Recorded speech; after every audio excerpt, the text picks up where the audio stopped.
မင်္ဂလာပါခင်ဗျာကျွန်တော်ကဒီနေ့သင်ခန်းစာလေးမှာဆိုရင်ကျွန်တော်တို့ Excel software ထဲမှာကျွန်တော်တို့တရိုးချာခေါင်းစည်းအမြန်ထည့်တဲ့နည်းလေးကိုဒီသင်ခန်းစာလေးမှာကျွန်တော်ကလက်တွေ့သင်ပြပေးသွားမှာဖြစ်ပါတယ်ဒါကြောင့်ကျွန်တော်တို့ Excel software လေးကျွန်တော်တို့ဖွင့်လိုက်ပါမယ်အခုလက်ရှိအနေထားအရကျွန်တော်ဒီမှာဇာတ်လေးတစ်ခုကျွန်တော်နမူနာအနေနဲ့ဆွဲပေးထားတယ်ပေါ့နော်အဲ့တော့ဒီရဲ့ဇာတ်ထဲမှာဆိုရင်ဒီမှာကျွန်တော်တို့အပေါ်ဆုံးမှာခေါင်းစည်းတစ်ခုကျွန်တော်တို့ဒီခေါင်းစဉ်တရိုးကျွန်တော်တို့ရှိတယ်ပေါ့ဒီရဲ့ခေါင်းစဉ်ရိုးကြီးတစ်ခုလုံးကိုကျွန်တော်တို့ဒီအောက်မှာရှိတဲ့နာမည်လေးတွေရဲ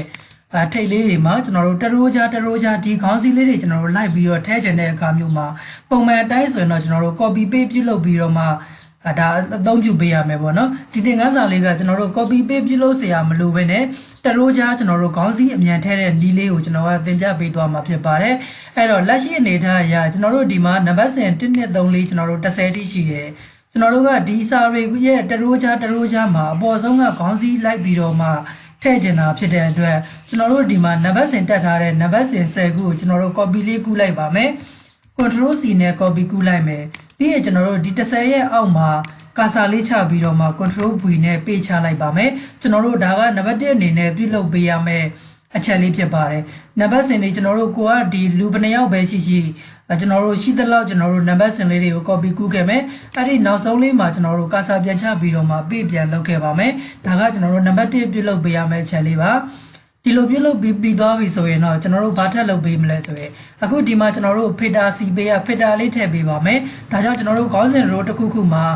select လေးပေးထားမယ်ပြီးရင် data တွေကနေပြီးတော့မှ filter ဆိုတာလေးကျွန်တော်တို့ထည့်လိုက်မှာဖြစ်ပါတယ်အခုဒီမှာကျွန်တော်တို့ filter စစ်လို့ရတဲ့နေရာလေးတွေသူကကျလာတယ်ပေါ့နော်အဲ့တော့ဒီထဲမှာကျွန်တော်တို့ filter စစ်တဲ့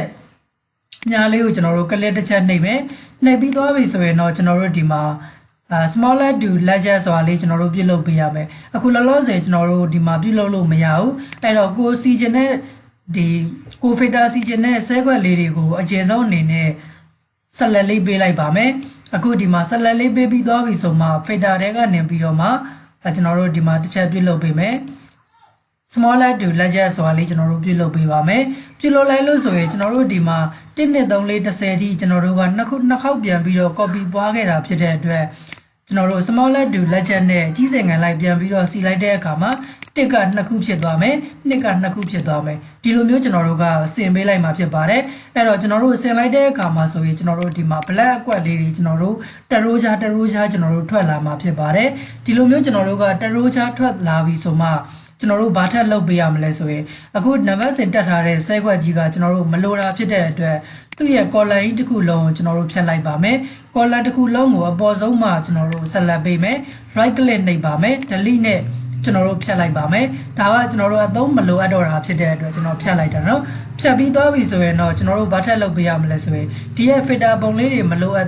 ပ်တော့ဘူးကျွန်တော်တို့ပြန်ပြီးတော့ဖြောက်ချင်တယ်ဆိုရင်လည်း filter ဆိုတာလေးကိုတစ်ချက်နှိပ်ပြီးတော့ဖြောက်မယ်အဲ့တော့ဖြောက်ပြီးသွားပြီဆိုရင်ဒီမှာကျွန်တော်တို့တရိုးချကျွ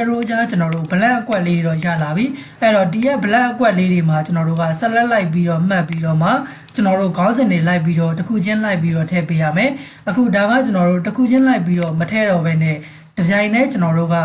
ထည့်တဲ့နည်းလေးကိုလုပ်ပြပေးမှာဖြစ်တယ်အဲ့တော့ကျွန်တော်တို့ဒီမှာ black အကွက်လေးတွေရသွားပြီဆိုရင် black အကွက်လေးတွေကြည့်ပဲကျွန်တော်တို့ select ပေးပါမယ်ပထမဆုံးအနေနဲ့တော့ကျွန်တော်တို့အကုန်လုံးကို select ပေးလိုက်မယ်အဲ့တော့ရေးထားသမျှ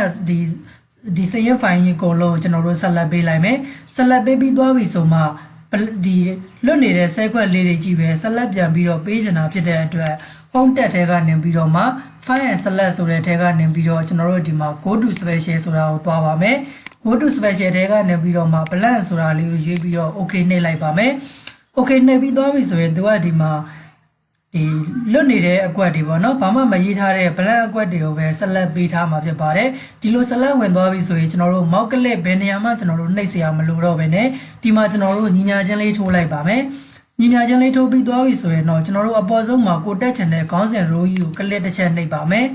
click နှိပ်ပြီးသွားပြီဆိုရင်တော့ကျွန်တော်တို့က enter ခောက်ပေးရမယ် enter ခောက်တဲ့နေရာမှာရိုးရိုး enter မခောက်ရပါဘူးကျွန်တော်တို့ keyboard ကနေပြီးတော့ control နဲ့ enter နဲ့တွဲပြီးတော့ခောက်ပေးရပါမယ်ဒါကြောင့် control နဲ့ enter လေးနဲ့ကိုတွဲပြီးတော့နှိပ်လိုက်မယ် control enter တွဲနှိပ်လိုက်တာနဲ့ကျွန်တော်တို့အပေါ်ဆုံးမှာရှိတဲ့ခေါင်းစဉ် row ကြီးတစ်ရိုးလုံးက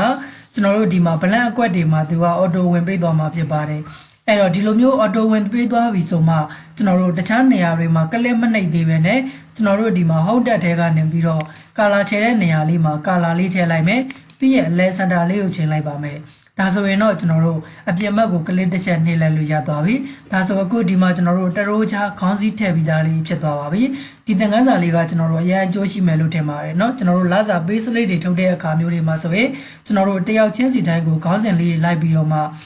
ဘယ်လာအတွက်ကျွန်တော်တို့လစာဆိုပြီးတော့မှခေါင်းစဉ်လေးတွေကိုကျွန်တော်တို့တယောက်ချင်းစီတိုင်းကိုတက်ပေးရတာမျိုးတွေရှိတယ်အဲ့တော့ကျွန်တော်တို့ကိုက HR လုပ်ငန်းလုပ်နေတဲ့သူတွေဆိုရင်ကျွန်တော်တို့ဒါလေးကတော့သိပြီးသားလေးလည်းဖြစ်နေလောက်မှာပါเนาะအခုတကယ်လို့ကိုကမသိသေးဘူးဆိုရင်ဒီနီလန်လေးအတိုင်းကျွန်တော်တို့လိုက်ပြီးတော့မှ